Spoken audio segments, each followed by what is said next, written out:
वरण भातासारख्या सपक झालेल्या आयुष्यात काहीतरी थ्रिल पाहिजे म्हणून ऋषिकेशला जाऊन रिव्हर राफ्टिंग करायचं ठरवलं. पण ऋषिकेशला जाणं सध्या तरी आपल्या खिशाला परवडणारं नाही.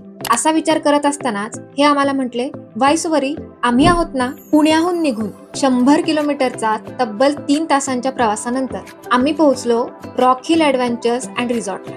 ऋषिकेशच्या तुलनेत वेळ आणि पैसा 3 पटींनी कमी लागल्याने 3 तासाच्या प्रवासाचा थकवा जाणवलाच नाही.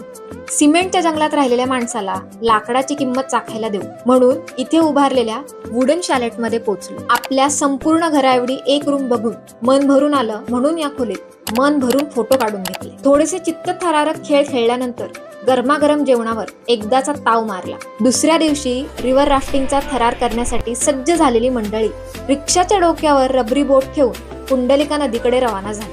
अकराळ विक्राळ आवाज करत 1.5 तास थ्रिल केल्यावर साधंच आयुष्य चांगलं म्हणून आम्ही बदकासारखं पाण्यात तरंगायचं ठरवलं.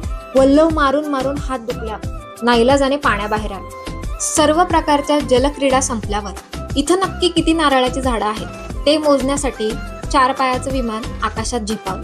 एवढी झाडं मोजण्याचा जरा कंटाळाच आला म्हणून विमानात बसून फक्त निसर्गच पाहिला. अशा पद्धतीने 2 दिवसांची वीकेंड ट्रिप करून आम्ही पुन्हा एकदा सिमेंटच्या जंगलात येण्यासाठी सज्ज झालो.